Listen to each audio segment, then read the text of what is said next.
출애굽기를 보면 출애굽기 성경 이름 자체가 그러니까요. 하나님이 이스라엘 백성들을 출애굽시키는 장면들이 나오죠.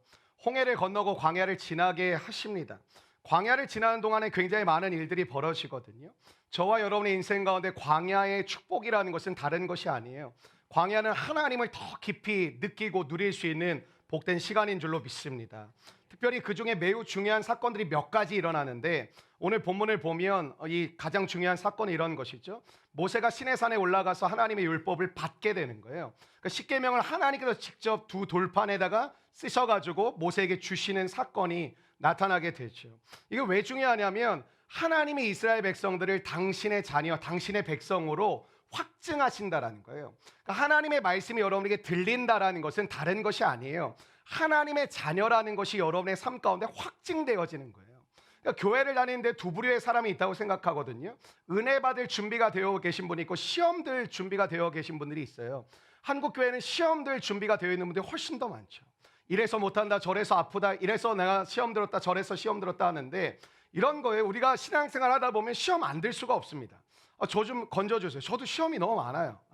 근데 시험에 들었다로 끝나는 게 문제인 거예요. 시험에 들 수 있어요. 시험에 넘어질 수도 있고 시험에 우리가 참 아파할 수도 있습니다. 근데 시험에 들었다라는 이런 거죠. 내게 은혜가 필요하다라는 거예요. 내가 시험에 들고 어려움을 겪고 아프다라는 것은 하나님이 나 시험 들었습니다. 그럼 사람과 싸우게 되잖아요. 여러분, 이렇게 살다 보면 열받을 때가 많잖아요. 사람에게. 그 옆에 지금 앉아있는 사람일 수도 있고 보면은 열받을 때가 있거든요. 중요한 게 뭐냐면, 열받을 때 그 사람에게 집중하면 백전백패합니다. 여러분, 우리가 믿음으로 산다는 건 다른 게 아니라 시선을 돌리는 거거든요. 내가 A라는 사람에게 열이 받고 시험이 들었어요. 근데 하나님의 사람들은 뭐 하는 거냐면, 그 사람을 계속 바라보면 시험 들지 거기서 벗어날 수 있겠습니까? 그러니까 그 시선을 돌릴 수 있는 힘을 갖는 것, 그게 은혜고 그게 믿음이라는 것입니다. 믿음이라는 게 대단한 게 아니라 내가 바라보는 대상을 바꿀 수 있는 거, 내가 빠져들어가는 그 대상을 옮길 수 있는 힘이 있는 거. 그럼 세상 사람은 이런 거잖아요. 열받게 하는 사람 계속 보면서 열이 받는 거죠.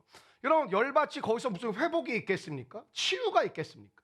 그러니까 열받는 대상이 있지만 그때 우리에게 주시는 사인이 이런 거예요. 잽싸게 엎드리라는 거예요.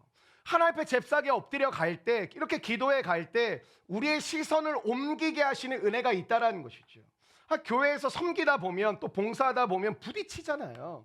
그러니까 이게 교회가 목욕탕이랑 똑같은 거거든요. 여러분, 때밀러 오신 거예요. 오늘 지금 제가 새 신사거든요. 열심히 때를 벗겨드려야 되는데, 그러니까 때가 있다는 건 뭐겠어요? 서로 부딪힐 일이 많다라는 거예요. 용납이 되고 품어주고, 그래, 이런 거죠. 교회가 왜 이래? 네가 교회예요. 누구를 손가락질 할 게 없어요. 내가 교회라니까요. 교회가 회복된다는 건 전 굉장히 단순하다고 생각해요. 저와 여러분이 회복되는 거예요. 교회가 교회다워진 건 저와 여러분이 교회답게 살아가면 교회는 교회다워지는 거 아시잖아요. 이웃을 사랑하고 하나님 사랑하고 정말 사람들을 섬기고 봉사하는데 내가 높아지려 함이 아니라 오히려 예수님처럼 섬기는 가운데 기쁨을 얻고 은혜를 받고 하나님의 능력을 체험하는 거, 그게 우리가 살아가는 길 아닙니까? 여러분, 예수 믿는다고 하면서 저는 절대 안 속는 게 하나 있는데, 교회에서 날라다니신 분들이 있어요. 근데 세상에서는 완전히 비참하게 살아가는 분들이 되게 많아요. 전도도 못하고 선교도 안 하고 삶 가운데 늘 눌려 살고 어렵게 살아가는 것. 여러분, 예수의 사람이라는 게, 회복이라는 게 언제쯤 여러분의 감정을 이렇게 여러분이 추스리실 거예요. 내 감정이 내 뜻대로 안 된다니까요. 결혼은 위대한 사건입니다. 여러분, 제가 주례 때도 얘기하는데 자기 성격 마음에 드는 사람 저는 보질 못했습니다. 다 성도들 만나면 자기 성격 마음에 안 든다 그럽니다. 내 모습이 참 이렇게 좀 바뀌었으면 좋겠다고 이야기합니다. 자기를 너무 요즘 개콘에 보면 소중해 그런 이상한 얼굴 가진 애가 나와가지고 소중해 이러고 있더라고요. 근데 이렇게 살아가는 사람들이 많지가 않죠. 근데 여러분, 뭐예요? 결혼이라는 건 나도 내 인생이 마음에 안 드는데 누군가가 나한테 반했어. 그럼 뭔가 시인 게 맞아요. 파묘예요. 험한 것이 들어왔어요 지금. 그래가지고 이게 벗겨지면 안 되거든요. 근데 우리의 삶 가운데 하나님을 믿으며 살아간다는 건 굉장히 특별한 일입니다. 하나님의 말씀이 들려지지 않으면 어떤 것일까요? 내가 하나님의 자녀라는 것을 내가 몰라요. 그러니까 이게 신앙생활이 어영부영 되는 거예요. 왜 말씀이 들려야 되냐면, 하나님의 말씀은 율법의 개념도 있고 언약의 개념도 있고 약속의 개념도 있고 여러 가지 개념이 있잖아요. 그 말씀이 내게 들어온다라는 것은 하나님이 나를 특별히 여기신다, 하나님의 자녀로 여기신다, 하나님의 거룩한 부르심을 받은 백성으로 여긴다라는 것을 내가 느끼고 경험하는 거예요. 교회 백날 왔다 갔다 해보십시오. 그러니까 사람들은 점점 자기를 꾸미는 일을 너무 잘해요. 그러니까 직분이 왜 중요해졌냐면 자기를 꾸미는데 너무 좋아요. 교회 뭐 권사님이세요? 권사입니다. 장로입니다. 그러니까 그 사람의 신앙생활이 어떠했는지 사람들은 별로 관심이 없고 장로님이라고 하니까, 권사님이라고 하니까, 집사님이시니까, 뭐 교회, 우리 교회로 따지면 목양위원이고 간사니까 뭔가 잘하는 사람이겠지라고 여겨지는 거죠. 절대 안 그렇습니다. 교회 오래 다니면 다 줘요, 기성교회들은. 근데 저와 여러분의 삶 가운데 뭘 위해서 우리가 신앙생활 하냐는 거예요. 그 직분 받으려고 여러분이 여기 이 금요일날 와 계신 거예요? 그냥 드릴게요, 그냥. 내일 모레 그냥 임직식 합시다. 나이대로 그냥 뭐 장로 권사 십사 드릴게요. 여러분, 우리가 굉장히 착각하는 거예요. 저는 이번 한 주에 제가 이제 그 선교 컨퍼런스를 갔다 왔거든요. 근데 어떤 선교 컨퍼런스였냐면 전략이 분명한 선교 컨퍼런스예요. 제가 미국 세들백 교회 리거렌 목사님 나한테 헌금해 줘야 되는데 너무 소개를 많이 해줘가지고 이분이 은퇴하고 난 다음에 지금 선교에 대해 완전 꽂혀 계세요. FTT라고 해가지고 Finishing the Task, 무슨 말이냐면 우리에게 주어진 일을 완수하자. 거기에 완전히 꽂혀 있어요. 제가 이번에 그 컨퍼런스를 사실은 이렇게 등록해서 간 게 아니라 초대받은 사람만 갈 수 있거든요. 근데 저를 이제 누가 초대해 주셔가지고 제가 이제 3일 동안 컨퍼런스 갔다 왔는데, 가니까 우리 교회도 선교 좀 한다고 하는 교회인데 완전 제가 굉장히 많이 깨졌고 굉장히 많이 도전받았어요. 여러분 14시창이라는 거 아세요? 1974년도에 로잔데이를 했는데 그 로잔데이를 하면서 어떤 깨달음이 있었냐면 예수님이 이 땅에 오신 지 2000년이 다 되어 가는데 왜 아직도 모든 민족에게 복음이 전파되지 않았냐? 왜 아직도 모든 민족이 복음을 듣지 못한 이유가 무엇이냐? 아니 미국, 우리나라 필두로 해서 굉장히 많은 선교사를 파송했음에도 불구하고 왜 여전히 많은 민족들이 하나님을 듣지 못하고 복음을 듣지 못했느냐? 이게 그 로잔데이 의제였어요. 근데 우리가 이제 선교를 분석을 해보니까 너무 그 선교사님들이 밀집되어져 있다라는 거예요. 뭐 제가 까는 게 아니라 필리핀 마닐라, 뭐 베트남 호치민 이런 지역에 선교사님들이 너무 과다하게 과밀도로 되어 있고 가지 않는 나라, 가지 않는 민족에 선교사님들조차도 잘 가려고 하지 않는다라는 거예요. 그러니까 지금 그 예수님을 듣지 못한 2% 미만의 미전독 종족이라고 그러거든요. 7,200개 민족이 남았어요. 여러분 금방 예수님 오십니다. 그 제가 이번에 가서 굉장히 깜짝 놀란 게 통일도 멀지 않았거나 첫 번째 강의를 해주신 분이 북한에서 몇 년 동안 억류당하셨던 임현수 목사님 아시죠? 토론토 큰빛교회 원로 목사님이신 그 목사님이 이제 해주셨는데 몽골이 요즘 부흥이 엄청 일어나거든요. 그러니까 전 그 소식은 알고 있었는데 이번에 굉장히 중요한 인사이트를 얻었어요. 탈북자 목사님들이 또 이렇게 많이 오셨어요. 탈북자 목사님들이 몽골을 깨우신 하나님의 그 의미를 설명해 주신 이런 거예요. 몽골 사람들은요, 김일성 시대 때 몽골하고 인접해가지고 굉장히 많이 교류가 있어가지고 북한에 그냥 들어갈 수 있답니다. 그리고 가서 복음을 전해도 별로 문제없는 민족이 몽골이래요. 근데 지금 몽골에 최근 몇 년 사이에 어마어마한 부흥이 일어나거든요.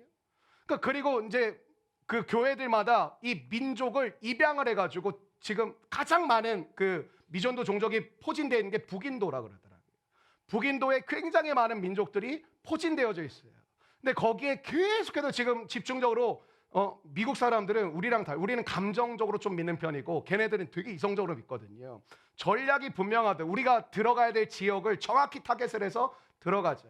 그래서 지금 타겟 2030이라고 그래가지고 2030년도까지 주님 오실 길 한번 예비하자. 2033년도가 이렇게 뭐 정확한 건 아니지만 뭐 그레고리력이나 여러 가지로 따지면 좀 논쟁할 게 많은데 주님이 이 땅에 오셔서 십자가에 달려 죽으시고 부활하신 지 2000년이 되는 해예요. 여러분 2033년에 예수님 오신다고 저 말한 거 아닙니다. 또 어디가 우리 목사님 그런데 2033년에 예수님 오신대. 그럼 여러분 지금 9년밖에 안 남았습니다. 전 두 가지 생각이 들었어요. 삶을 살아가는데 너무 명확하다.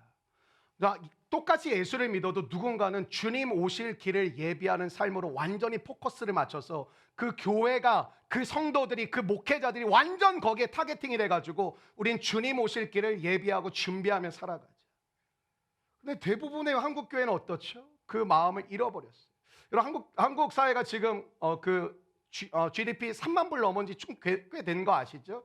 여러분 교회 역사에 통계가 있는데 GDP가 3만 불이 넘어가면 다 타락했어요. 근데 우리나라도 여지없이 타락했어요. 여러분 지금 우리나라 굉장히 좋은 상황 아닙니다. 저는 여러분들이 굉장히 중요하게 하나님의 부르심을 받고 있고, 여러분 지금 힘드냐 안 힘드냐 그 정도 싸움하면 아직도 어린아이 수준입니다. 여러분 예수님 믿어가면서 힘들고 안 힘들고 따지면 예수 못 믿습니다. 타 종교 가십시오. 저희가 마하바냐, 이 말 자체가 늘어지잖아. 마하바냐. 뭐 까는 거 아닙니다. 근데 저와 여러분의 삶 가운데 너무 이런 타기 중심성이 돼요. 내가 편하냐, 내가 좋으냐, 내가 쉬우냐, 내가 원하냐. 여러분 그게 예수 믿는 거 아닙니다. 예수 믿는 건 주를 위해 사는 것입니다. 난 원하지 않지만 주님이 기뻐하시면 가는 겁니다. 왜? 우리의 인생이 이 땅에서 전부라면 그렇게 살아가면 우리는 어리석은 거겠죠. 여러분 정말 말은 잘하시더라고요. 주님 나라가 빨리 왔으면 좋겠다. 근데 여러분 왜 이렇게 안 급하세요? 안 믿는 가족, 안 믿는 친척, 안 믿는 친구들. 주님 다시 오시면 끝나요. 기회 없어요. 맨날 힘들면 주님 빨리 오셨으면 좋겠다. 여러분 그거 좋은 말 아닙니다. 주님은 알아서 오실 거예요. 주님이 알아서. 이번에도 같이 워크숍을 하는데 이게 1% 넘으면 주님이 오시는 건지 우린 몰라요. 뭐 2%를 넘어야 되는 건지 3%를 넘어 아니면 그냥 전파만 되면 주님이 오시는 건지. 근데 저는 이 3일 동안 컨퍼런스를 하면서 마음 가운데 긴박감이 생기더라고요. 주님 오실 날이 멀지 않아서 우리가 선교에 집중해야 되는 것도 있지만 우리 교회가 전도 선교를 같이 묶은 이유가 있거든요. 여러분 주변에 있는 사람들도 얼마 남지 않았어요. 같이 기도하는데 그런 마음들이 많이 나눠지더라고요. 한국교회가 준비가 안 되어서 통일이 오지 않는구나. 우리가 그들을 담아낼 수 있는 그릇이 안 되는구나. 이게 열리면요 굉장히 많은 시행착오들이 일어날 거예요. 근데 우리는 어떻죠? 나밖에 몰라요. 내 취업, 내 결혼, 내 노후 오직 거기에 꽂혀 있어요. 주님 곧 오신다고 말하면서도 우리는 그냥 내가 영원히 살아갈 것에 꽂혀 있어요. 그러니까 오늘 우리의 삶 가운데 우리의 영혼을 깨우고 우리가 하나님 앞에 나아가야 되는데 오늘 이런 거예요. 하나님이 모세가 시내산에서 11조를 비롯해서 율법을 받았다는 것은 하나님의 자녀가 되었다라는 거예요. 여러분 하나님의 자녀가 되심을 믿으십니까? 여러분 시내산에 올라가서 40일 동안 있었거든요. 근데 산 아래에 모세 빼고 나머지 이스라엘 백성들 다 있었는데 기가 막힐 노릇이었죠. 형 아론이 주도적으로 역할을 하면서 밑에서 금송아지 우상을 만들어가지고 이게 뭐라, 이게 우리를 출애굽하게 하신 하나님이라고 얘기해요. 여러분 금송아지라고 얘기 안 합니다. 하나님이라고 얘기합니다. 우상이 왜 무서운지 아세요? 여러분이 의지하는 그 물질이요 하나님이라고 여러분 믿는 거예요. 그것만 가지면 내 삶이 다 끝나는 거예요. 내가 그 인기와 성공만 얻으면 내 삶은 어려울 게 하나도 없을 거라고 생각이 되어지는 거예요. 여러분 우리는 우상을 하나님이라고 믿는 거예요. 모세가 산에서 내려오니까 기가 막힌 거죠. 상상할 수 없는 일이 벌어졌고 충격받게 됩니다. 그러니까 여러분 모세가 대노하고 엄청나게 분노하거든요. 그 어떻게 하냐면 하나님께 받은 두 돌판을 던져요. 근데 전 성경 읽을 때 약간 그런, 이거 좀 오바 아니니? 이거 던지면 어떡해? 근데 이런 생각이었던 것 같아요. 하나님 앞에 하나님의 백성이라고 일컬을 받는 이 사람들에게 하나님의 십계명이 무슨 소용인가? 여러분 하나님이 주시는 가장 큰 저주는 뭔지 아세요? 말씀이 끊기는 거예요. 여러분 신구약 중간 시대 성경 공부하신 분들 아시죠? 신구약 침묵 시대. 여러분 하나님이 꿈으로도 선지자로도 여러 가지 방법으로도 기적으로도 나타나지 않는 게 400년이었어요. 왜? 아무리 얘기를 했고 아무리 돌이키려고 하고 아무리 혼내도 이스라엘 백성들이 말을 듣지 않습니다. 400년 동안 하나님 말씀하시지도 않고 꿈으로도 보여주시지 않고 기적으로 나타내시지 않더라고요. 제가 영적 전쟁을 하다 이번 주 월요일 날 꿈을 꿨는데 내가 여기 있는데 한 저 정도 기로 형제 있는 거리에 마귀 한 4, 50마리가 있는 거예요. 나를 막 이렇게 무섭게 쳐다보고 있는 거예요. 무서웠습니다. 난 혼자고 한 4, 50마리가 있는 거예요. 근데 이게 꿈에서도 감사하더라고요. 내가 이렇게 무서웠나? 보통 예수 그리스도의 이름으로 명하는 이렇게 하는데 주 예수 그리스도의 이름으로 명하는 내가 이렇게 말하고 있더라고요. 근데 명하는데 한 마리가 사라지고 세 마리가 사라지고 5마리가 사라지는데 그 다음부터 나한테 뛰쳐오기 시작하는 거예요. 무서웠습니다. 계속 고백하고 결국 그 마귀가 다 끝나고 그냥 꿈에서 깼어요.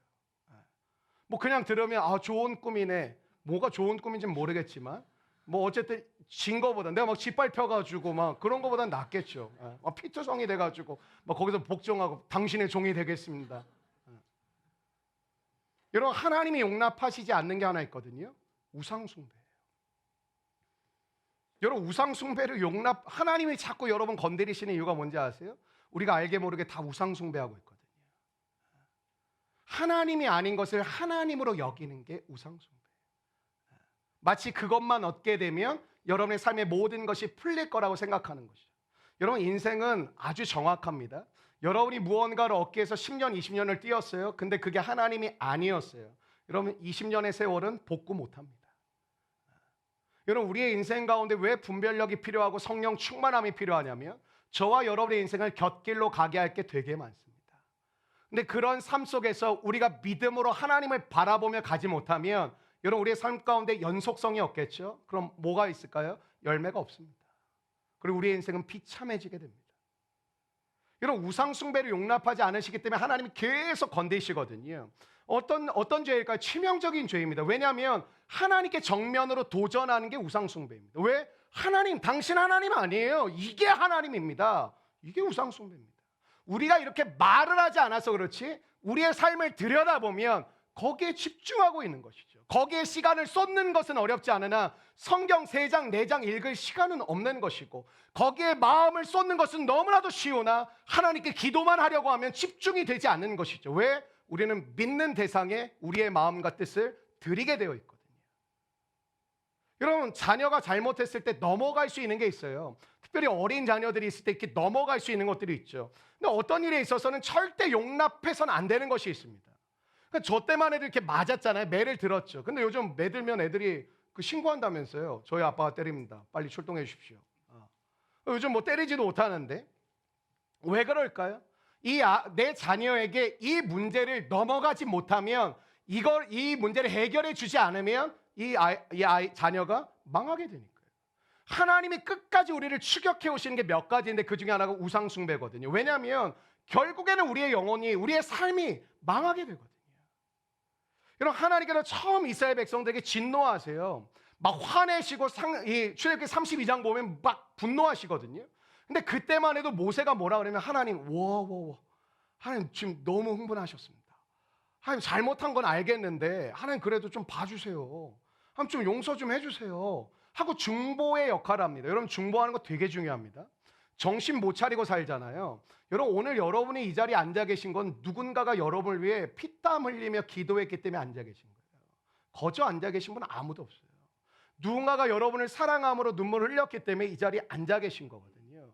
근데 여러분이 이 자리에 앉아 계신 이유가 뭘까요? 그러니까 중간에서 용서해달라고, 저 사람 좀 불쌍히 여겨달라고, 하나님께서 은혜를 베풀어 달라고 기도했던 거죠. 모세가 처음엔 그랬어요. 하나님, 잘못한 거 알겠는데 그래도 이 민족, 이 백성 하나님 부르신 다음에 이렇게 다 때려 부술 거면 이방 민족들이 뭐라고 하겠습니까? 하나님 좀 용서 좀 해주시고 봐주십시오 라고 기도해요. 근데 하나님 뭐라면 다 쓸어버리겠다 그래요. 근데 모세가 뒤에서 하나님 이렇게 딱 잡고 안 돼요. 좀 한번 봐주세요.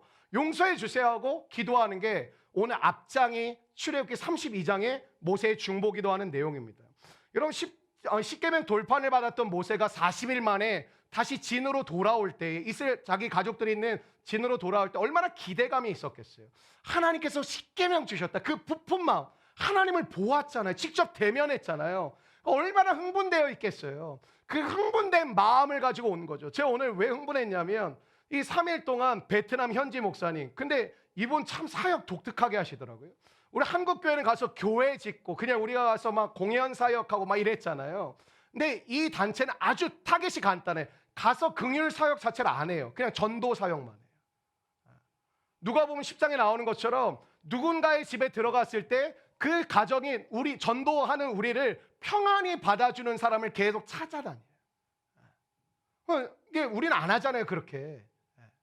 그리고 미국 샌프란시스코에 있는 그 산호세, 지금 뭐 여러분 다 잘 아시는 메타, 구글 이런 뭐 다 몰려 있는 실리콘밸리 좀 한 1시간 거리에 있는 한인교회 목사님이 이제 사례 발표를 하셨는데 그 교회가 선교지에서만 그렇게 근데 성도들이 자발적으로 은혜를 받고 그 자기네들이 있는 트라이밸리라는 지역의 가구 수를 점검을 했어요. 12만 8천 가구가 있다고 나오더라고요.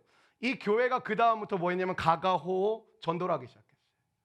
그래서 지금 한 5년을 했는데 한 10%, 12,000 가구 정도를 직접 하고 그 구글 맵에다가 자기들이 방문한 집들을 다 체크를 했어요. 여러분, 미국 우리나라보다 전도하기 더 어렵습니다. 문 열고 쏠 수도 있습니다. 우리는 뭐 소금이나 뿌리지. 근데 우리도 마찬가지인 거죠. 제가 한번 일전에 말씀드린 적 있지만 선교에 너무 취하지 마세요. 여러분이 부르신 이 땅에서 전도하며 선교해야 되는 것이지, 여러분이 이 땅에서는 전도를 원하지 않고 그럼 선교에 왜 이렇게 관심이 많아요? 하나님 앞에 우리는 전도의 삶을 살아가야 될 줄로 믿습니다. 그럼 결국 끝나면 다 끝나는 거잖아요, 이 세상이. 하나님 앞에서. 근데 모세가 산에서 내려오니까 산 아래에서 펼쳐진 일들은 너무 끔찍한 거죠. 멀리서 처음에 들었을 때는 싸우는 줄 알았어요. 막 소리가 막 시끄럽길래 아, 이것들 싸우나 또 분쟁이 났나 왜 그러나 하고 모세가 이제 나왔거든요. 근데 가까이 오면 올수록 명확해지잖아요. 가까이 보는데 이게 싸우는 소리가 아니라 노래하는 소리구나. 근데 얘네 뭔 노래를 하지? 더 가까이 가서 봤더니 금송아지를 가운데 두고 이스라엘 백성들이 춤추며 노래하고 앉아 있는 거예요. 그러니까 모세가 얼마나 하나님께서 우리를 불러주셨다. 제가 3일간 컨퍼런스를 들으면서 정말 내 영혼을 다시 한번 살펴볼 수 있는 기회를 주신 하나님께 감사하다. 하나님 다시 오실 길을 준비하고 살아가는 내 인생을 드리며 나아가야 됐다는 마음으로 정말 많이 울고 기도하고 그러면서 시간을 보냈어요. 그러니까 제 마음이 뜨겁죠. 오늘 여러분의 표정을 보니까 더 뜨겁네요. 돌 어디 있죠? 근데 모세가 막 기대가 됐던 거예요. 하나님이 우리를 통해 놀랍게 역사하시겠구나. 하나님 살아계시구나. 하나님 놀랍게 우리를 붙들고 계신 게 맞았구나. 그 마음을 가지고 내려왔는데 이 백성들이 금송아지를 만들어가지고 하나님이다. 우리를 인도한 하나님이시다 하고 앉아있으니까 모세가 어떻겠어요? 니네는 이 말씀이 필요가 없다. 던져버린 거예요. 하나님을 거부하고 송아지 우상을 만든 그들에게 하나님의 말씀이 무슨 소용이 있겠어요? 여러분, 이스라엘에게 가장 큰 절망은 뭔지 아세요? 한번 따라해 주시죠. 영적 타락. 여러분, 오늘도 이 시대 가운데 가장 무서운 건 뭐라고 생각하세요? 전쟁, 기근, 뭐 어려움이요? 성경에 다 나와 있어요. 마지막 때가 우리는 정확히 언제인지는 알 수 없으나 이러한 징조가 나타날 것인데 미혹하는 자가 많아질 것이요. 그리고 전쟁과 기근과 예수 믿는 자가 핍박받게 될 것이요. 온갖 고난과 어려움과 별의별 일들이 펼쳐질 것, 폭력과 음란이 가득할 거라고 이야기하고 있어요. 여러분, 이 시대 가운데 가장 무서운 건 전쟁일까요? 기근일까요? 다 문제겠죠. 여러분, 이 시대 가운데 가장 큰 문제는 하나예요. 그리스도인의 타락이에요. 교회의 타락이에요. 왠지 아세요? 마지막 보루예요. 그리스도인 타락하면 끝이에요. 교회 타락하면 끝이에요. 여러분, 한국 사회가 정신이 없어요. 왜 그런지 아세요? 우리의 문제예요. 여러분, 한 교회 목사님 또 사례 발표를 해주셨는데, 여러분 우리 교회도 갔었거든요. 시리아가 한동안 난민이 엄청 퍼졌었잖아요. 그때 레바논에 집중적으로 제일 많이 넘어갔어요. 그때 우리가 레바논에 가가지고 시리아 난민촌에 들어가서 여름 성경학교도 캠프도 해주고 같이 시간 보내면서 한번 들어갔었거든요. 근데 이 난민의 지위를 얻고 가장 가고 싶은 나라가 어딘지 아세요? 유럽에서 독일이에요. 왜냐하면 책임을 져줘요. 메르켈 총리가 대단한 사람이 어떻게 뭐냐면 한 곳에 난민촌을 만들지 말아라라고 아예 명령을 내렸어요. 나라적으로. 왜냐하면 그렇게 사이트를 만들어주면 이들이 또 하나의 감옥이 된다. 못 벗어난다. 우리가 살고 싶은데 사는 것처럼 난민들도 살고 싶은데 살도록 아예 법적으로 만들었어요. 근데 이 난민들이 이 교회가 우리 교회처럼 레바논의 그 시리아 난민촌에 있을 때 이 교회도 가서 섬겼었던 거예요. 근데 이 난민들이 그때 받은 은혜가 커가지고 이 교회를 어떻게 연락을 왔었대요. 우리가 지금 프랑크푸르트에 있는데 와서 우리를 좀 섬겨달라. 미안하지 우리를 좀 섬겨줄 수 없겠냐. 우리가 그 은혜가 목마르다. 우리가 그 은혜를 다시 받고 싶다. 그래서 이 교회가 빨리 준비해가지고 거의 2달 만에 준비해가지고 그 독일의 유스 호스텔, 규모가 좀 있는 교회거든요. 유스 호스텔 하나 빌려가지고 독일 교회 목사님들 초대하고 난민들 초대하고 한국의 선교팀 해가지고 이 수련을 했어요. 근데 독일 교회 목사님 기가 막힌 말을 하시는 거예요. 이 목사님 궁금해가지고 어떻게 이러한 일들이 일어날 수 있습니까? 그랬더니 이 독일 목사님 이런 거예요. 우리나라가 한국에 비하면 뜨겁거나 막 그런 분위기는 아닐 것처럼 보일지 모르지만 독일 기독교의 바탕을 두고 있기 때문에 사람들이 이거를 이렇게 따라주는 거라고. 이 목사님 거의 우시더라고요. 우리 뭐냐고. 독일의 기독교 그 문화 때문에 그걸 받아주고 있는 거라고. 그렇게 되어질 수 있는 거라고. 여러분, 요즘 교회가 뭐 한다 그러면 누가 기대합니까? 누가 소망을 갖습니까? 여러분, 교회라는 공동체가 무너져서 이 모양인 거지 제대로 살아있으면 나라와 민족과 열방을 바꿀 수 있는 줄로 믿습니다. 여러분 지금 우리 교회 모여가지고 지금 뭐 하고 있는 거예요? 여러분 교회는 다른 거 없어요. 사람을 살리고 사람을 세우는 게 전부예요. 왜냐 모세와 같은 한 사람이 일어나면 여러분 저는 여러분을 통해 나라와 민족을 바꿀 수 있는 역사가 일어날 줄로 믿습니다. 꿈꾸는 자가 나와야 되겠죠. 그냥 내 믿음 지키고 내가 믿는 사람 만나가지고 결혼해서 그냥 알콩달콩 사는 수준의 꿈을 가진 사람이 거의 우리 교회도 대부분이니 그런 일이 일어나겠습니까? 그래놓고 선교 왔다 갔다 하고 하면 자기가 잘난 줄 알고 대단한 줄 알고 막 목에 기부스하고 다니니 뭐 일어나겠습니까? 여러분 우리 바닥이에요. 타락일보 직전이에요. 타락이라고 해도 뭐라고 말하지 못해요. 교회마다 뭐 하고 있습니까? 땅 따먹기 하고 앉아있고 직분놀이 하고 앉아있고 기도의 능력, 말씀의 능력 그런 건 찾아볼 수도 없고 기도하시다 그러면 5분도 채 기도를 못하는 게 교회가 돼버렸고 말씀 봅시다 하면 사람들 모이질 않고 놀러 갑시다 하면 사람들 모이고 그게 교회가 돼버리지 않았습니까? 교회가 로타리 클럽 동아리보다도 못한 결속력을 가지고 있지 않습니까? 교회라는 공동체 안에 예수가 머리 되시고 우리가 그 몸이 된 그 아름답고 복된 교제와 나눔과 역사는 보기가 어렵고 그냥 내 뜻대로 내가 원하는 대로 내가 소망하는 대로 다 우리가 그렇게 움직이고 있지 않습니까? 목회자들도 말할 거 없습니다. 저도 부끄러운 인생입니다. 사명감, 소명감, 사람 살리겠다고 다 내려놓을 수 없는 그런 삶을 살고 있는 게 우리의 현실입니다. 여러분의 삶 가운데 정말 주님 오실 길을 준비하는 삶을 살고 계십니까? 아니, 그러한 생각은 하고 계시고 그러한 기도는 드리고 계십니까? 여러분, 그리스도인으로 산다는 게 무엇입니까? 주님 오실 길을 다시 예배하는 거 아닙니까? 그 복음을 전하는 게 우리의 인생의 가장 큰 영광인 거 아닙니까? 전도가 힘든 것이 아니라 당연히 힘든 것이고 근데 그 영광 때문에 우리가 하는 거 아닙니까? 선교 어렵죠. 근데 우리가 하나님의 그 영광 때문에 하는 거 아닙니까? 언제부터 여러분이 왜 경력을 따집니까? 나 어디 갔다 왔어? 어디 갔다 왔어? 그래 어쩌라고요? 그게 뭔데요?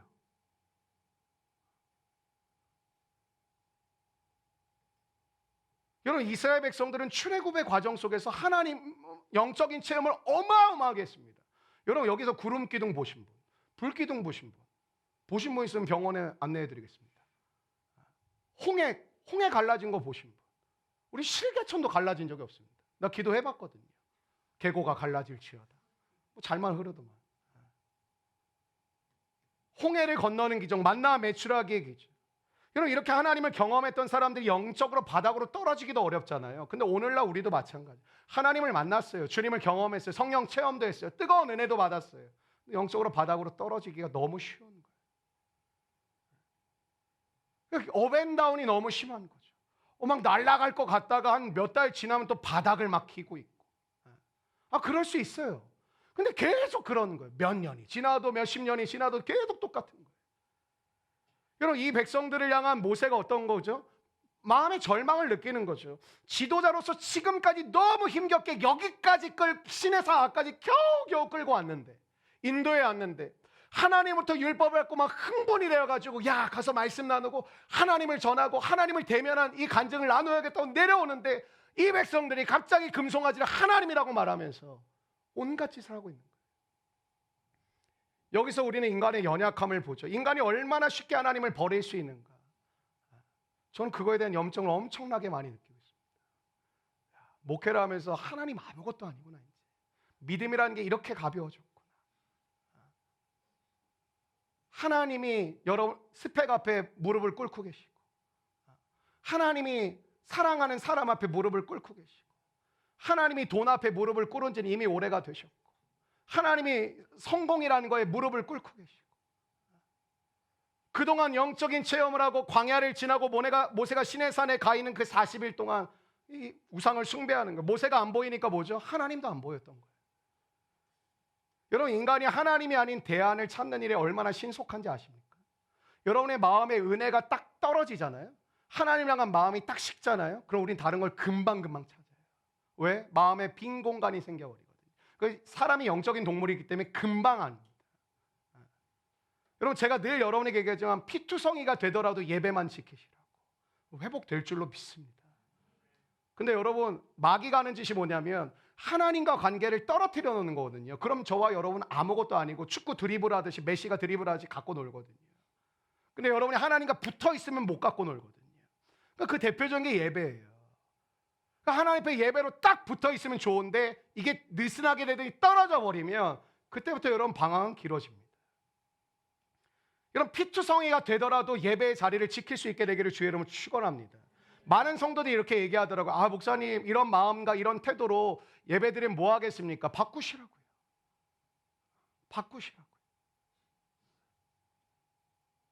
이건 이스라엘 백성들의 이야기가 아니고 오늘 우리의 얘기죠. 우리도 언제든지 내 마음에 들지 않으면 하나님을 바꾸려고, 만족스럽지 않으면, 우상을 만들 때 언제나 따라오는 성경의 단어가 하나 있거든요. 뭐냐면 따라해 주시겠어요? 우리를 위하여, 자기 자신을 위하여.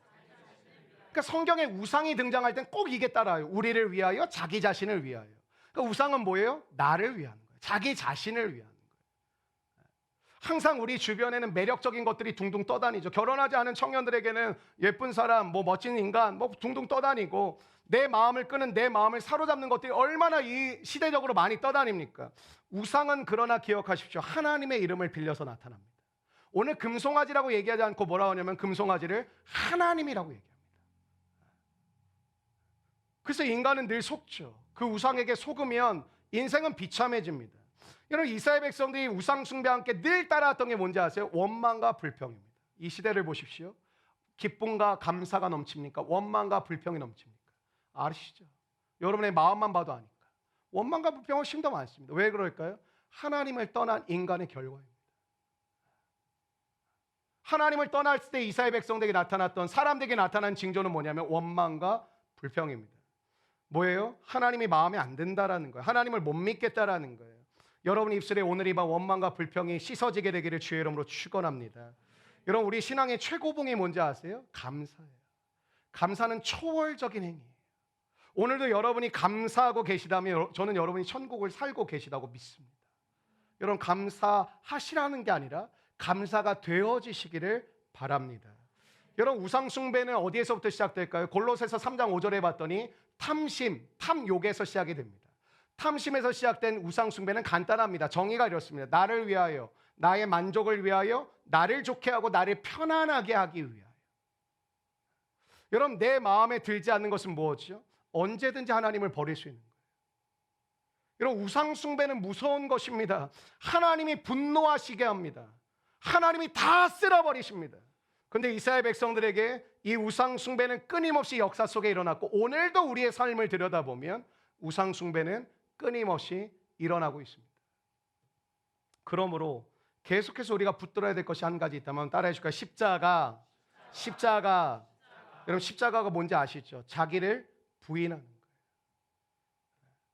여러분 섬기고 사역하고 여러분 믿음의 사람으로 살아가면서 업앤다운이 있죠. 업앤다운을 줄일 수 있는 방법은 하나밖에 없어요. 십자가를 붙드는 거예요. 십자가를 의지하는 거예요. 여러분 힘들다라는 말을 잘 생각해 보세요. 좋다라는 말을 잘 생각해 보세요. 우리가 그냥 교회 사역으로만 보면 교회 사역하니까 힘들어, 교회 사역하니까 좋아 이렇게 나뉠 수 있겠죠. 좋다라는 거, 힘들다라는 거의 가치는 어떻게 될까요? 자기 자신에게 함몰돼요. 누가 힘든 거예요? 내가 힘든 거예요. 누가 좋은 거예요? 내가 좋은 거예요. 여러분 교회 사역조차도 내가 주인이에요. 내가 힘들어, 내가 좋아. 무슨 말을 드리고 싶은 걸까요? 주님을 기쁘시게 하는 거죠. 주님께 영광을 드리는 거죠. 그랬을 때 주님이 내게 임하시는 그 은혜로 나는 기뻐하고 나는 또 힘듦을 이겨가는 거죠. 우리 너무나도 잘못되어 있어요. 모든 게 다 나예요. 내가 힘들어, 내가 좋아. 이런 모세가 시내산에서 백성들이 우상을 만든다고 심판을 선포하시는 하나님을 처음엔 이해를 못하고 하나님 너무하신 거 아닙니까? 좀 용서해 주시고 봐주셔야죠. 근데 내려와서 직접 자기가 보니까 어때냐면 이해가 되는 거예요. 하나님의 마음이 이해가 돼요. 왜 쓸어버린다고 하셨는지, 왜 없애버린다고 하셨는지 이게 마음에 이해가 되는 거예요. 처음에는 하나님이 너무하신다는 생각이 들었는데 이것들 진짜 죽어 마땅한 인간들이구나. 그게 마음에 와닿는 거예요. 이런 우상 숭배로 죄를 지었다가 아닙니다. 오늘 저와 여러분이 너 이런 우상이 있어, 너 저런 우상이 있어, 그거 아닙니다. 하나님은 저와 여러분이 어떤 분이시죠? 지키시고 보호하시고 함께하시고 공급하시고 사랑하신 분이에요. 단순히 우상 숭배가 아니에요. 하나님을 버렸다라는 것은 여러분을 지키시고 보호하시고 공급하시고 함께하시고 사랑하시고 인도하시는 하나님을 저버리는 거예요. 이런 바로의 폭정 아래서 430년 동안 노예 생활하던 너희들을 바로의 손에서 이끌어내고 10가지 재앙으로 이끌어내고 홍해를 가르고 어마어마한 광야의 기적들을 행하여 가나안으로 데리고 가려고 하시던 하나님께서 그렇게 정성 다하여 너희들을 섬기고 사랑하고 계시는데 이들이 뭐예요? 하나님을 버리는 거예요. 왜? 마음에 안 드는 거예요. 못 믿겠다는. 자기들이 스스로 우상을 만들어서 그것을 섬기겠다라는 것이죠. 여러분, 꿈은 하나님께 받으시기를 주의 이름으로 축원합니다. 내가 만드는 꿈은 뭘까요? 결국 자기를 위하여. 그게 우상이에요. 형제들 대부분 그렇습니다. 결혼한 형제들은 내가 아내를 잘해주고 싶다, 뭐 이것도 해주고 싶다. 자녀 있는 분은 더 말할 것 안 달라 있죠. 내가 내 자녀에게 이것도 해주고 싶고 저것도 해주고 싶다. 여러분, 그것이 하나님보다 앞서가기 시작하면 그게 우상이 됩니다. 왜? 내가 계획하고 내가 이렇게 노력하고 내가 이렇게 만들어서 그걸 내가 이루겠다라는 것이죠. 여러분, 지금 요즘에 왜 이렇게 무기력한 인간들이 많을까요? 여러분, 통계를 내니까 뭐 스카이, 서울연고대 대부분이 수도권에서 어느 순간부터 수도권에서 50% 이상을 넘기기 시작했어요. 개천에서 용난다는 말이 안 나오죠. 대부분 어디서 만든 인간들이냐면 대치동이나 목동 같은 상계동 같은 데서 찍어낸 인간들입니다. 제가 이번에 그 컨퍼런스가 있었던 교회가 안양에 있었거든요. 밤 10시에 끝났어요. 아침 9시에 시작해가지고. 밤 10시에 끝나가지고 제가 이제 집으로 오는데 제가 이제 그쪽 길을 좀 알기도 했지만 그냥 내비를 따라서 이렇게 오는데 어느 이렇게 딱 대로하니까 갑자기 진짜 어떤 스타디움 같더라고요. 이렇게 불이 너무 환한 거예요. 양쪽에 한 7층, 8층, 한 10층짜리 건물이 쫙 한 두 블럭이 있는데 다 학원이에요. 그리고 5차선에 2차선을 쥐들 마음대로 경찰이야 막았어. 그 다 학원 노란 차 아시죠? 그 노란 차가 두 줄로 양쪽으로 그 안양 평촌도 학교일 대단하더라고요. 거기서 이제 끝나고 이제 애들 이제 라이드 해주려고 다 그러고 있는. 밤 10시인데 애들은 아직 안 끝났더라고요. 10시가 넘었었어요, 조금. 근데 여러분, 되게 웃긴 게 뭐냐면 대학교 채플이나 제가 이제 대학생들 만나게 되잖아요. 근데 제가 되게 웃긴 게 그래도 이 정도 공부하고 이 정도 노력을 해서 온 애들은 뭔가 총기가 있고 똘망똘망하고 뭔가 목적이 있겠지. 여러분, 다 마약한 애들 같습니다. 눈에 총기가 없어요. 왜 그럴까요? 본인이 간 게 아니에요. 엄마가 만든 거지. 상품인 거예요. 대치동에서 찍은 거예요. 평촌에서 만든 거예요. 목동에서 만든 거예요.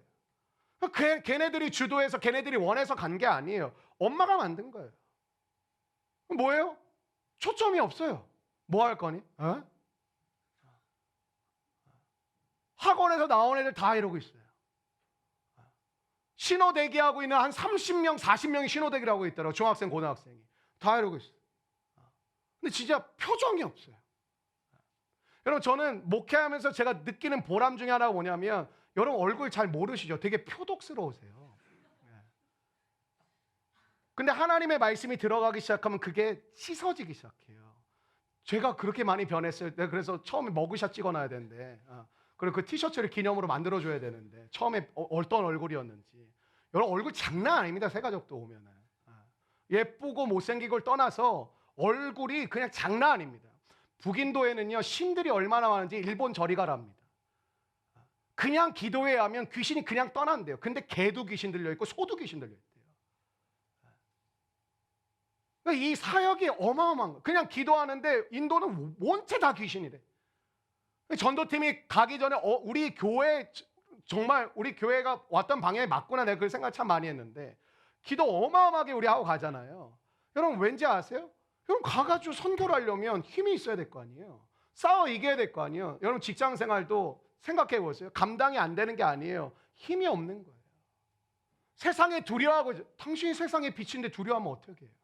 소금인데 여러분이 피하면 어떻게 해요? 여러분이 들어가야 되는 거고 여러분이 비춰줘야 되는 건데 여러분이 이러고 있으면 어떻게 해요? 무슨 뜻이요? 내가 예수를 믿지만 그냥 관념적인 거예요. 능력이 없는 걸 내가 알아요. 내가 쫄아요. 내가 불안해요. 내가 두려워요. 여러분, 예수를 믿는 것은 실제적인 은혜인 줄로 믿습니다. 여러분의 삶 가운데 강하고 담대하라는 것은 여러분 표가 아니에요. 강하고 담대하시오! 이렇게 하고 나가는 게 아니에요. 강하고 담대해지는 거예요. 여러분, 요즘 청년들 중에 진짜 괜찮은 인간들이 다 주저앉아 있어요. 초점이 없어요. 왜 그러나 봤더니 실패했대요. 안 됐대요. 넘어졌대요. 인생이 얼마나 많이 남았어요. 언제 데려가실지 모르겠지만 평균 나이로 살아간다 얼마나 많이 남았어요. 근데 세상 다 끝나는 거예요. 아무것도 못하겠대요. 여러분, 오늘 모세가 어떤 기분이었겠냐고요. 정말 200만 명, 제가 얘기했잖아요. 내가 이 교회 담임인데 성도가 200만 명, 난 바로 사임할 겁니다. 여러분, 사람 많은 게 되게 좋아 보여요? 아마 여기 사장님들은 좀 알걸요? 처음에 스타트업 하다가 10명, 20명 넘어가잖아요. 머리 빠개집니다. 일 때문에 빠개지는 게 아니라 사람들 때문에 빠개집니다. 여러분, 지금 회사 갔다 왔는데 다 녹초가 됐잖아요. 왜? 일이 어려운 분들도 계시겠지만 대부분 관계가 어려운 거잖아요. 다 피하는 거예요. 그리스도인들조차도 다 피해요. 어때요? 손해 안 보게, 내가 피해 안 당하게, 내가 어렵지 않게 계속 그러고만 있는 거예요. 그 세상이 밝아지겠냐고요. 같이 어두워지지. 그렇고 우린 욕만 하고 있어. 세상이 썩었네. 막 끔찍하네. 주님 곧 오시겠네. 너 때문에 오시겠다 진짜. 여러분, 오늘 우리는 바르게 진단해야 되는 게 굉장히 중요해요. 여러분, 모세가 백성들의 범죄로 인해서 지도자로서 마음이 너무 상해 있는 거예요. 그래서 엄두가 안 나는 거예요. 전 좀 이해가 돼요. 목회하다 그만하고 싶을 때가 몇 번 있었거든요. 엄두가 안 나더라고요. 사람들은 옆에서 쉽게 얘기하죠. 기도 많이 하시라고. 너나 해라고. 엄두가 안 나는 거예요. 이 사람들 이거 할까? 이게 바뀔까? 이게 달라질까? 이 모양 저 모양, 저 열심히 살았거든요. 40일을 비웠는데 이 모양이 되고, 여러분, 이스라엘 백성들이 그 우상 숭배로 하루에 3,000명 죽습니다. 하나님이 봐주긴 했는데 3,000명이 죽습니다. 이 비극의 현장을 보는 지도자로서 얼마나 자괴감이 들었겠냐고요. 내가 자격이 있을까? 내가 이끌어갈 수 있을까? 내가 이 사람들의 지도자로 인정도 못 받는 것 같아. 내가 없는 40일 동안 여기 우상 숭배하면 나 완전 뭐 인정도 못 받고 이 사람들한테 의미도 없는 것 같은데 내가 이걸 계속 해야 되나? 모세는 아마 그런 실존적 고민이 너무 많았어요. 이 백성을 어떻게 또 끌고 가나 지치고 낙심이 되는 거였죠. 오늘 본문 12절부터는요. 이제 본문에 이제 들어가는데 12절부터 23절까지는 하나님과 모세가 대화하는 내용이에요. 이게 기도예요, 기도. 여러분, 기도를 배우고 싶다면 오늘 이 본문의 내용을 잘 들여다보셔야 돼요. 얼마나 사소하고 얼마나 친밀하게 대화를 나누는지 몰라요.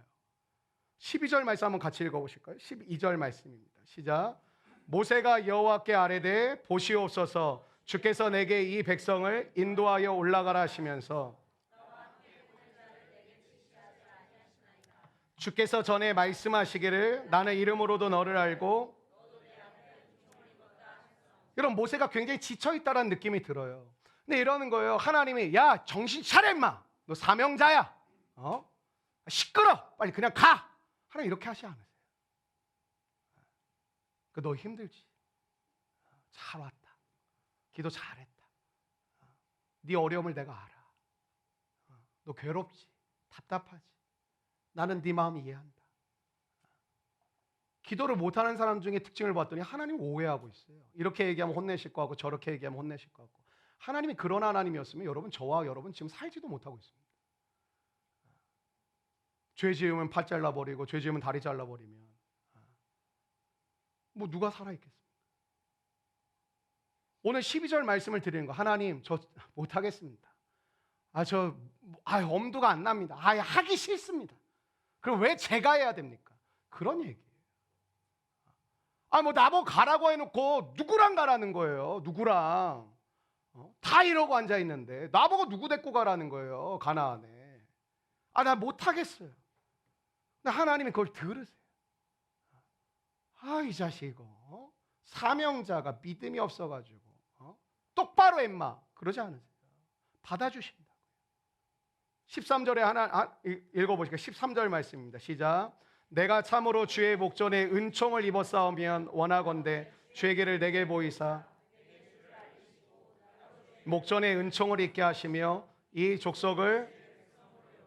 여러분, 모세는 지금 뭐예요? 방금 전에 시내산에서 40일 동안 하나님을 직접 대면했어요. 얼마나 놀라운 영광을 받겠어요. 이거 완전 흥분되는 일이죠. 여러분, 은혜 받으시면 집에 못 갑니다. 지금 이게 흥분돼서 놔두고 얼굴빛이 바뀌고 경험해보시지 않아요.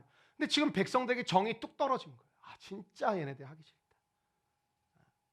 백성들이 하는 모습을 보니까 이제 더 이상 갈 길이 안 보인다. 여러분 직장생활 그러잖아. 더 이상 못하겠다. 가정생활 더 이상 못하겠다. 진짜 이거 너무 힘들다. 여러분 모세는 지금 두려움에 떠는 거죠. 절망하는 겁니다. 여러분 사람들은 자기가 포기한다고 얘기하지 않습니다. 절망했다고 얘기하지 않습니다. 두려워한다고 얘기하지 않습니다. 그냥 나가 싫었다 그럽니다. 근데 그 안에는 두려움이 있는 거예요. 절망이 있는 거예요. 여러분 모세가 이런 거, 나 갈 길이 보이질 않습니다. 하나님 가기도 싫고요, 갈 길도 안 보입니다. 나 진짜 힘이 다 빠졌습니다. 진짜 나 움직일 힘이 없습니다. 여러분 그때 모세가 필요한 게 뭐였을까요? 모세가 이렇게 막 기도하는데 하나님이 들어주신다는 느낌이 받았는지 모세가 뭔가를 구하기 시작해요. 여러분 이 정도면 이제 하나님께서 막 이렇게 이런 거죠. 야, 너 10가지 재앙 기억 안 나? 야, 홍해 갈라진 거 기억 안 나? 야, 너 벌써 기억력이 그렇게 떨어졌어? 야, 만나 매출하기 계속 지금 너 지금도 먹고 있는 거 안 보여? 야, 물 계속 마시게 해준 거 너 기억 못 해? 하나님이 이렇게 하고 야, 정신 차려 빨리 가 하지 않으세요. 하나님이 아무 소리 하지 않아요. 여러분 모세가 가진 중압감이 오늘 저와 여러분이 가진 중압감과 비슷한 거죠. 뭔가 져야 된다는 여러분 두려움이 있으시지. 내가 나이가 몇 살인데 아직도 내가 이런 모습을 부모에게, 가족들에게 보여주고 주변 친구들에게 보여주고, 여러분 그게 두려우시죠. 내가 가장인데, 내가 엄마인데, 내가 교회 리더인데, 내가 이 모습으로 언제까지 이렇게 살리? 사람들은 부끄럽다, 그래서 시험 들었으면 은혜로 덮어 가야 되는데 그 자리를 피하고 싶은 거예요. 여러분 안 피할 수 있는 방법 알려드릴까요? 담임 목사 하십시오.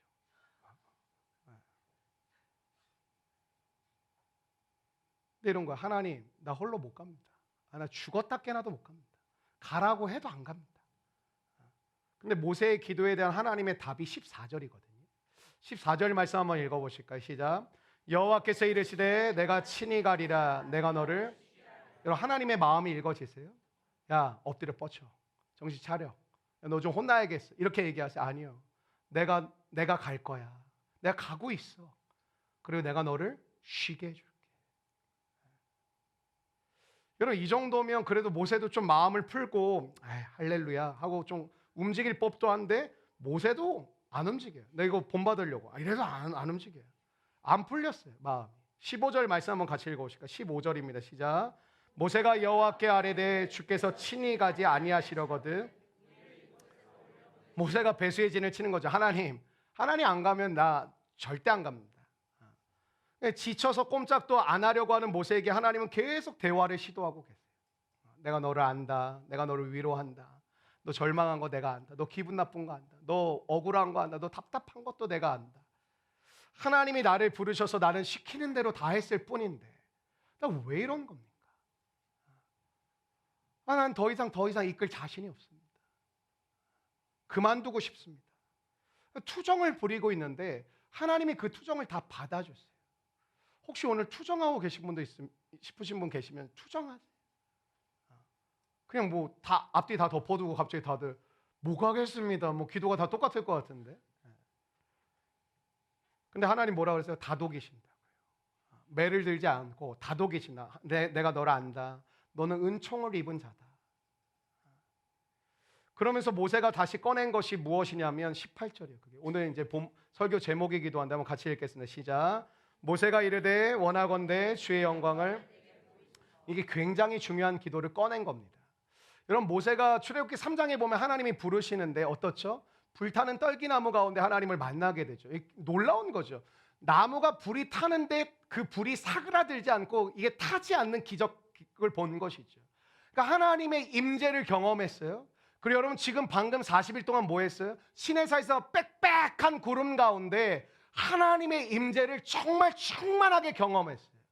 근데 여러분 오늘 모세가 답답합니다. 힘듭니다. 못 가겠습니다. 저 그만하렵니다. 포기하겠습니다. 그런데 하나님이 다독이시죠. 너는 은총을 입은 자야. 너는 내가 사랑하는 자녀야. 그러면서 하나님께 막 이렇게 다독여 주시니까 모세가 이 상황 가운데 구하는 게 딱 하나예요. 주여 영광을 제게 보여주십시오. 이 기도를 드리는 거예요. 여러분 이런 상황이라면 기도 드릴 게 많지 않을까요? 얘네 다 그럼 변화시켜 주세요.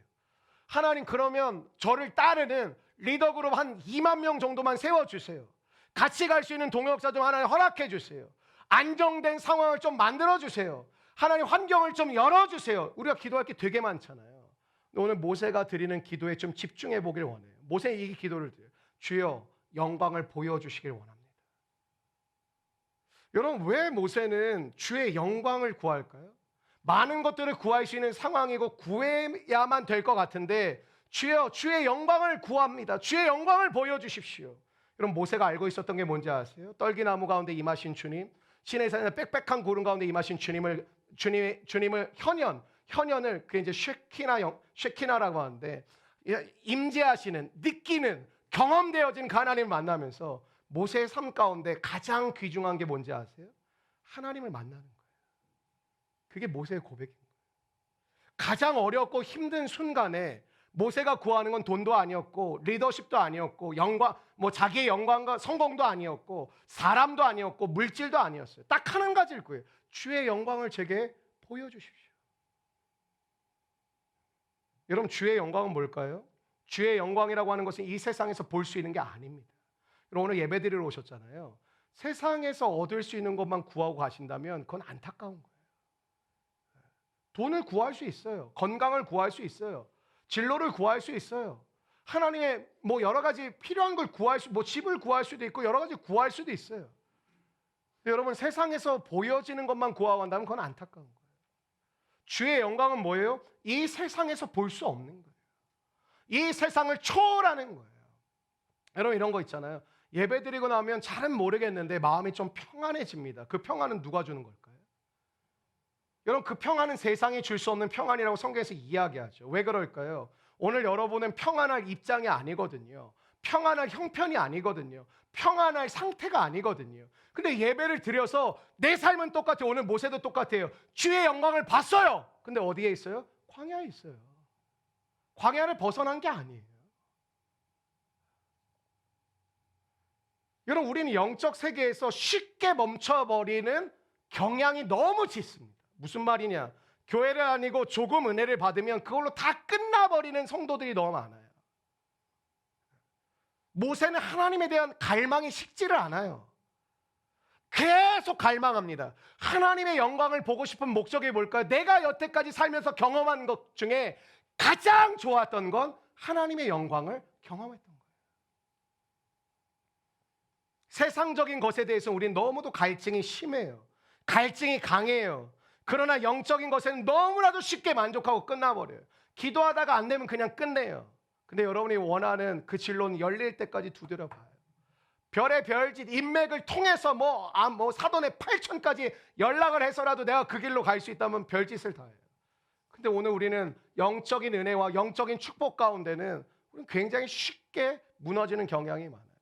여러분을 정죄하고 싶지는 않아요. 근데 여러분 몇 년 정도 지나면 큐티 좀 하실래요? 몇십 년 정도 지나면 기도가 좀 생활화 될까요? 여러분 힘들고 어려운 면도 물론 있지만 우리는 쉽게 끝내는 거예요. 기도가 되면 하고 되는 날 있나요? 안 되면 안 하고. 근데 우리의 삶을 들여다보면 이게 자기 몸에 관심 많은 분들은 막 죽어라고 운동하잖아요. 비타민을 거의 시리얼처럼 드시는 분도 있어.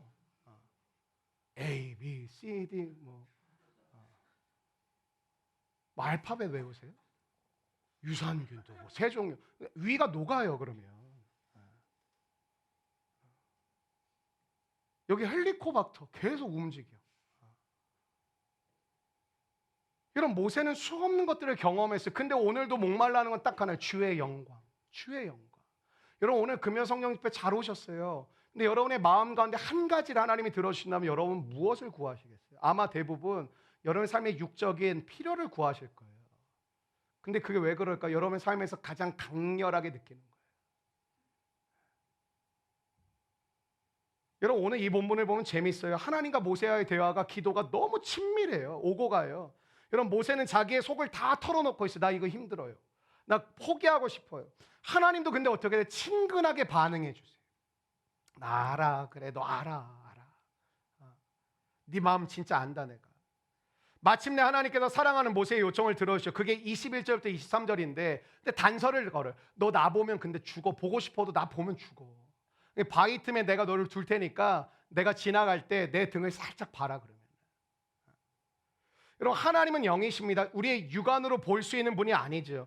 근데 모세의 강력한 기도에 하나님이 어떻게 해서든 당신의 영광을 보여주고 싶으신 거예요. 아주 잠깐, 아주 찰나의 순간이고 아주 간접적으로 보는 것이죠. 하나님의 강력한 영광을 그러나 보여주시겠다라는 거예요. 그것으로 모세는 모든 갈증이 해결이 됩니다. 여러분 모세가 하나님의 영광을 본 이후에 어떤 일이 벌어지죠? 얼굴에 광채가 나요. 사람들이 모세의 얼굴을 못 봐요. 저도 지금 광채를 많이 죽이고 올라왔습니다. 주일날은 수건을 쓰고 하려고 합니다. 여러분 하나님의 영광을 경험한다는 게 뭡니까? 초월적인 경험을 하는 거예요. 땅에 있지만 하늘을 경험하는 거예요. 여러분 이거 경험 안 한 분들은 무슨 말 같은 소리를 하시나 무슨 꿈 같은 소리를 하시나. 여러분 하나님은 온 세상의 하나님이시죠. 하늘과 땅의 하나님이시죠. 그 하나님을 경험한다는 건 우리가 보여지는 세계 속에서도 경험하지만 하나님의 비밀스러운 영적 세계를 우리 가운데 보여주시고 나타내 주시는 거예요. 여러분 믿음이라는 것을 한 주간 동안 묵상해 보면서 느낀 게 뭐냐면 한번 따라해 영양. 여러분 믿음의 사람들을 여러분이 찾잖아요. 아, 내 뭐 배우자가 믿음의 사람이었으면 좋겠다. 믿음의 사람이라는 걸 다른 많은 것들로 정의 내릴 수 있지만 하나는 뭐냐면 영양이에요. 문제가 벌어져요. 그 문제를 커버할 수 있는 역량, 그게 믿음이에요. 좋은 일들이 있어요. 그걸 잘 만들어 갈 수 있는 역량, 그게 믿음이에요. 믿음을 와 하고 끝나는 게 아니라 그 부르짖음과 갈망과 갈증을 가지고 나아갈 때 하나님 안에서 우리에게 역량이 생겨서 가는 거예요. 어려움에 더 이상 무너지지 않고 어려움을 이겨가기도 하고 너무 좋은 일들에 휩쓸려 가지 않고 하나님께 영광 돌리며 함께 나눌 줄도 알고. 이런 믿음의 사람들이 길러지지 않은 이유가 뭘까요? 역량들이 없는 거예요. 조금만 어려워도 다 자빠지고 조금만 문제가 생겨도 다 도망치고 다 피하고 책임 안 지려고 그러고. 그러니까 믿음이 필요한 거예요. 뭐예요? 역량이에요. 목회가 왜 힘든가 봤더니 역량이에요. 역량. 감당해가는 역량이죠. 우리 교회가 처음 개척하고 미국 갔었거든요. 그때 이제 라스베가스를 가가지고 교회를 방문하고 우리 그랜드 캐년을 갔어요. 제가 살면서 가장 인상 깊었던 대자연은 사실은 그랜드 캐년이었어요. 스위스 아무것도 아니에요. 코딱지만큼 본 거예요. 그랜드 캐년에 처음 갔을 때 진짜 와 입이 안 다물어지더라고요. 와, 저 또 가고 싶어요 여러분들하고. 근데 지금 인플레이션이 너무 심해가지고 쉑쉑버거 세트 2개 시키면 5만 원이래요. 회비 480만 원 내면 갈게요. 지금 어마어마하게 지금 물가가 비싸져가지고 뭐 쉽지 않은데 갔는데 우와 한 가지 더 하긴 했어요. 영희야 이거 두 가지. 서영희 간사가 그 안전바가 없거든요. 미국은 굉장히 자유로운 국가예요. 떨어질 테면 떨어져라. 근데 거기를 고소공포증이 없어가지고 서영희 목양연이 거기 막 왔다 갔다 하고. 창조주 하나님 보러 왔는데 최나래 자매는 진화론을 막 하고 앉아있고 네 발로 걸어다니고 이래가지고 우리가 굉장히 혼란스러웠거든요. 근데 하나님 안에서 이게 그냥 주 하나님 지으신 모든 세계가 그냥 나오더라. 그리고 우리가 거의 또 악보까지 다 준비해 가서 찬양을 했더니 외국 사람들은 또 반응을 잘해주잖아요. 그럼 옆에서 막 구경하고 우리 기도하고 찬양하고 하나님 교회를 시작합니다. 창조하신 하나님의 세계를 믿으며 그 하나님을 의지하며 시작합니다. 하나님 우리에게 복을 주십시오. 우리를 붙들어 주십시오. 그렇게 교회가 시작이 됐어요. 여러분 그랜드 캐년을 보면서 저는 이런 느낌이 들었어요. 정말 온 우주 세계의 아주 일부분을 보면서 내가 이렇게 감탄하는데 이것을 만드신 분을 본다면 우리는 어떨까? 여러분 왜 그랜드 캐년 보면서 감탄하는데 왜 주님을 경험하면서 감탄이 안 나올까요? 이 온 세상을 만드신 온 우주를 창조하시고 경영하시는 그 하나님을 보는데 왜 우리는 감탄하지 못할까? 여러분 우리가 예배를 드리는 동안에 무엇을 경험해야 될까요? 하나님의 영광을 보게 되시기를 축원합니다. 여러분 베드로가 독특한 경험을 했죠. 변화산 사건이에요. 하나님이 베드로와 야고보와 요한 3명만 데리고 올라가세요. 근데 그것에 올라가서 잠깐 눈을 감았다 떴더니 예수님 보는데 그의 용모가 바뀐 거예요. 예수님이 너무 찬란한 영광 가운데 비춰주시는데 엘리야와 모세가 등장했어요. 모세는 율법을 상징하는 사람이고 엘리야는 예언을 상징하는 사람이거든요. 구약의 전부가 율법과 예언이니까 율법과 예언을 상징하는 두 사람과 함께 예수님 대화하시는데 어떠한 것으로도 저 옷을 저렇게 희게 만들 수 없다는 걸 봐요. 그러니까 이 베드로가 정신 못 차리는 감정적 인간이었잖아요. 근데 다 지워지는 거예요. 뭐냐면 주님 여기가 좋사오니 우리 여기 텐트 3개 치고 여기서 영원히 거하십시다. 그러니까 그게 베드로의 특징을 예수님 잘 아시니까 성경엔 안 나와 있는데 때렸을 것 같아. 내가 봤을 때 예수님 정신 차려 임마, 내려가야지. 근데 뭐 가족이고 뭐고 하나도 눈에 이게 마음에 남지가 않는 거예요. 그러니까 주의 영광을 보는 순간 그냥 넋이 나가는 거예요. 주님 이게 뭡니까? 그냥 저 여기서 계속 그냥 살렵니다. 그냥 주님 이 모습 보며 그냥 저는 영원히 이곳에서 살고 싶습니다. 여러분 천국의 모형을 보여주신 거죠. 아주 작은. 여러분 교회가 죽은 이유가 뭡니까? 예배를 들어도 하나님의 영광을 맛보지 못하는 거예요. 여러분이 그 때가 안 벗겨지는 거예요. 그 가치관이 안 바뀌는 거예요. 그 세계관이 안 바뀌는 거예요. 그냥 하나님 안에서 막 넋이 나가고 하나님 이게 뭡니까? 하나님 이런 세계는 무엇입니까? 하나님의 창조가 이런 것입니까? 하나님의 영광이 이런 것입니까? 왜 그럴까요? 여러분이 이곳에 오는 목적이 너무 명확해요. 여러분이 필요한 것을 얻고자 하는 거예요. 돈, 성공, 명예, 편안한 거. 하나님은 여길 보자고 하는데 이거 해주시면, 이거 들어주시면, 이거 역사하시면 제가 보겠다고. 여러분 모세는 하나님의 영광에 목이 말랐고 그토록 갈망했던 이유가 뭘까? 모세가 경험했던 인생 가운데 그거보다 강렬했던 건 없어요. 그거보다 좋았던 건 없어요. 여러분 오늘 여러분에게 가장 소중한 것을 이야기하라면 하나님이라고 정말 주저없이 말하실 수 있습니까? 그리고 그것에 대한 이유를 묻는다면 여러분 이야기하실 수 있습니까? 하나님은 여러분의 솔직한 마음을 아시겠죠. 뭐 사람들 앞에서 하나님이여 얘기하지만 그리고 자기가 만났던 하나님 얘기하겠죠. 여러분 우리의 삶에도 이 모세와 같은 무게를 경험할 때가 있죠. 근데 하나님의 영광을 보니까 뭐예요? 자기가 지고 있던 모든 무게를 이기고도 남는 은혜를 주신 거예요. 여러분 은혜는 그런 거예요. 여러분의 모든 삶의 무게를 지고도 이기고도 남는 은혜를 받으시기를 축원합니다. 여러분 얼굴 보니까 힘든 것 같아요. 앞이 캄캄하고 사방으로 우겨쌈을 당하시는 것 같고 몸도 마음도 다 무너진 분들도 계신 것 같고 그럼 여러분 어쩌죠? 우리가 할 일이 아무것도 없어요. 무너졌는데 내가 뭘 합니까? 할 의욕도 없는데. 사람들한테 그렇죠. 가족들한테 괜히 신경질 내고 나 건드리지 마. 이럴 때 사람들이 주로 하는 말이 뭐예요? 죽고 싶다라는 거. 더 살고 싶지 않다. 근데 모세가 동일한 상황에서 지금 기도한 게 뭐예요? 주여 당신의 영광을 보기를 원합니다. 따라 하실까요? 주여 당신의 영광을 보기를 원합니다. 우리가 삶이 힘들어서 힘든 것이 아니에요. 주의 영광을 보지 못하기 때문에 그 힘듦을 못 벗어나는 거예요. 여러분이 자꾸 방법을 쓰는 거죠. 공부를 해볼까? 스펙을 쌓아볼까? 돈을 모아볼까? 아니면 내가 뭐 사람을 만날까? 취미를 가져볼까? 별짓을 다 하죠. 안 채워집니다. 여러분 영광이라는 이 히브리어는 카보드라는 단어인데 무게라는 뜻이에요. 무게.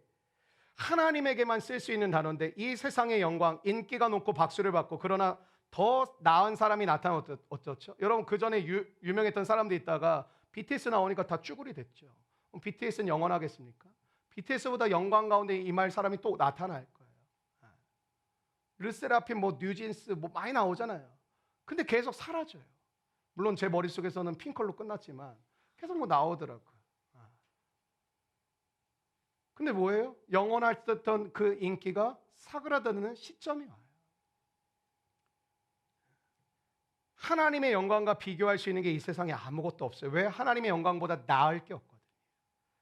여러분 하나님의 영광은 잠시 잠깐의 영광이 아니라 영원한 영광인 줄로 믿습니다. 여러분 주의 영광을 보는 것이 어떤 것일까? 여러분은 주의 영광을 보신 적이 있습니까? 여러분 주의 영광을 보셨어요? 사람에 따라 상황에 따라 다를 수가 있다고 생각해요. 우리는 하나님을 경험하는 순간에 하나님의 영광을 본 것입니다. 우리의 삶의 기적을 경험하는 순간들이 있죠. 그 기적은 그냥 기적이 아니라 하나님이 당신의 영광을 드러내신 것입니다. 암 환자를 위해서 기도할 때도 하나님 이 일을 아만들을 낫게 해 주십시오라고 기도하기보다는 하나님, 이 일을 통하여 당신의 영광이 드러나기를 원합니다. 그게 필요해요. 훨씬 중요해요. 여러분, 저는 오늘 우리 교회가 부흥을 경험하게 되기를 축원합니다. 예배를 드리는데 압도하는 하나님의 영광이 있습니다. 여러분의 영혼을 압도하시는 은혜가 임하기를 축원합니다. 그만 자시고 그만 조시고 그만 병들어 계십시오. 여러분의 인생을 압도하신 하나님의 영광이 여러분의 인생을 다시 한번 일어나고도 남을 만한 은혜로 일으켜 세워주실 줄로 믿습니다. 예배를 실컷 드리고 나서도 나 힘들어, 직장 죽을 것 같아, 짜증나 죽겠어, 열받아, 그 원망과 불평을 멈추십시오. 여러분의 삶 가운데 허락하신 감사를 고백하십시오. 교회가 뭐 하고 있어요? 서로 신경전하고 있어요. 또 누가 힘드네, 또 누가 자빠졌네. 업앤다운이 너무 심해. 좀 마음을 모아서 우리가 이겨가고 섬겨가고 복음화해 가고 민족을 살리고 열방을 살려야 되는데 다 내 가정 내 새끼 이걸 벗어나지 못해. 내 교회.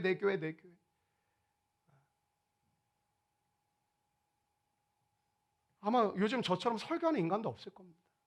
그냥 위로하고 그냥 격려하고 그냥 교회 사람 모으는 걸로 만족하고, 그래도 뭐 이런 시대에 이렇게 뭐 모이는 게 어디야. 저는 필요 없다고 생각해요.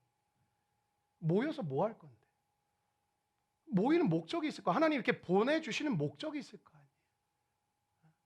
아니에요. 나 이거 하려고 우리를 모아놓으신 겁니까? 나 건드리지 마. 내가 싫어. 오늘 기도하는 가운데 저는 저와 여러분이 하나님의 영광을 보게 될 줄로 믿습니다. 하나님이 지금 내 기도를 들으시고 하나님이 지금도 살아계시고 하나님이 지금도 역사하시고 하나님이 지금도 죽은 자를 살리실 수 있는 줄로 믿습니다. 하나님 당신의 영광을 나타내어 주옵소서. 교회가 부흥을 원해야 돼요. 교회가 부흥한다는 건 그냥 부흥하는 게 아니에요. 하나님의 영광을 보는 것입니다. 여러분, 교회에 어찌 그냥 사람이 모이겠습니까? 뭘 보려고 여기 오겠습니까? 이 상가 건물에, 이 보잘것없는 시설에 사람들이 여기 올 이유가 뭐가 있겠습니까? 뭘 보러 보내시는 것이죠. 뭘 보러 오는 것입니까? 하나님의 영광을 보라고 하나님이 저는 성도들을 보내고 계신 줄로 믿습니다. 매해마다 하나님은 새 가족들을 보내고 계시고 하나님의 백성들을 보내고 계신데, 여러분 여기 와서 볼 게 뭐가 있습니까? 잘난 사람 보러 왔겠습니까? 저를 보러 왔겠습니까? 뭐 예쁜 사람 보러 왔겠어요? 시스템을 보러 왔겠습니까? 하나님의 임재, 하나님의 영광, 하나님의 살아계심, 그걸 위하여 하나님이 보내시는 거 아니겠습니까? 여러분, 하나님의 영광을 보게 되시기를 바랍니다. 여러분, 왜 이스라엘 백성들이 우상을 섬겼습니까? 우상은 우리에게 헛된 영광을 추구하는 것인데, 사라져버리는 영광인데, 여러분, 세상에서 유명해지는 게 성공이나 돈을 많이 버는 게 영광이 아니에요. 내가 세상에 대단한 걸 이루어도 여러분이 다른 사람과 비교하면 여러분 또 초라해지는 거예요. 여러분이 이룬 영광, 또 여러분의 영광보다 큰 영광을 이룬 사람을 보면 아무것도 아니에요. 10억만 모으면 30억 부자가 보일 거예요. 30억만 모으면 50억 부자가 보일 거예요. 내가 이 일을 이렇게 키워가면, 내가 저 자리까지 올라가면 여러분도 대단한 사람이 계속 주변에 나타날 거예요. 여러분, 나는 믿음의 길을 걷는 거예요. 여러분이 이 땅에 창조하시고 보내시고 목적하신 하나님이 보내신 그 믿음의 길을 걷는 거예요. 그 길을 걸어갈 때 여러분의 뜻을 깨닫게 되실 줄로 믿습니다. 여러분의 인생이 행복해질 줄로 믿습니다. 여러분의 인생이 날아오를 줄로 믿습니다. 여러분, 오늘도 무엇을 원하고 계십니까? 여러분, 하나님의 영광을 맛보면요, 우리 대부분의 기도 제목은 사라집니다. 그 기도 제목 부질없는 거거든요. 여러분, 돈, 이 세상의 권력, 인기, 명예, 성공, 그 어떤 것도 우리의 진정한 영광이 될 수 없습니다. 하나님은 오늘도 하나님의 영광을 드러내길 원합니다. 어디서요? 여러분의 가정에서, 우리 공동체에서, 세상에서, 직장에서 하나님의 그 영광을 비추는 하나님의 백성들 되시기를 축원합니다. 여러분, 지금 모세가 80이 넘었어요. 80이 넘으면 주름이 짙어지고 피부는 쪼글쪼글해지고 피부의 윤기는 사라지고 죽음의 그림자가 드리워지고 살 의욕도 사라지고 생기도 없어져요. 근데 오늘 모세는 뭐예요? 광채가 나는 거예요. 안티에이징 그만 바르세요. 구약과 신약을 바르시기를 바랍니다. 청년인데도 얼굴에 어둠이 드리워져 있는 사람들이 너무 많아요. 절망과 우울로 얼굴이 도배되어 있어요. 우리가 만나는 세상의 사람들을 보십시오. 버스에서 지하철에서 광채가 나는 사람을 본 적이 있으십니까? 여러분, 그리스도인은 달라야 돼요.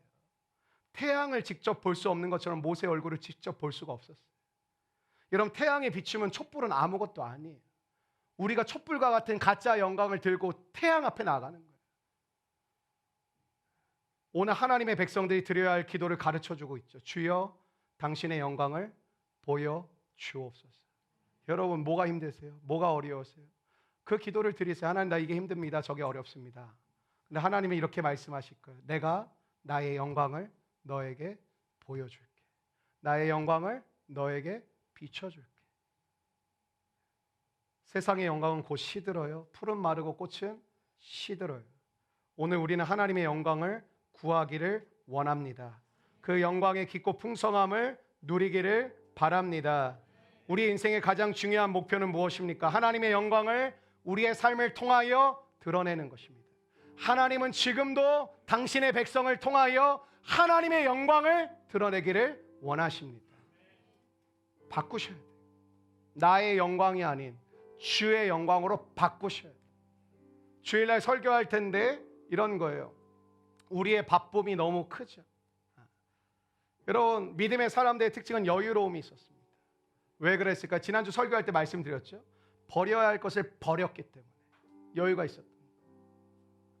지금 저와 여러분의 삶이 너무 번잡하고 기도할 시간이 없을 정도 바쁜 이유는 다 쥐고 있는 거예요.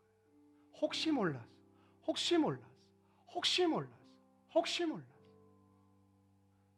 여러분, 교회를 다니면서 목표가 무엇입니까? 목적이 무엇입니까? 여러분, 교회가 세상의 것보다 더 좋은 거 만들어낼 수 없어요. 무슨 여기 뭐 엔터테이너도 아니고. 여기 하나님의 영광을 보여주시려고 보내셨어요. 그 영광을 보게 되시기를 축원합니다. 그 영광을 보게 될 때 세상의 것들이 시시해져야 돼요. 교회 다니는 사람들이 얼굴에 인상 바짝 쓰고 그냥 주의 성수, 그냥 복 받으려고 주중 예배, 그냥 성경 공부. 하나님이 언제 그렇게 신앙생활을 해요? 하나님의 영광을 보면 미쳐요. 여러분, 베드로 그냥 어리 나가요. 여러분, 모세가 오늘 기도할 제목이 얼마나 많아요. 아예 그냥 광야에서 빨리 벗어나게 해주세요. 그러면 내가 그럼 빨리 갈게요. 근데 여러분, 모세가 구한 건 딱 하나예요. 주의 영광을 보여주옵소서.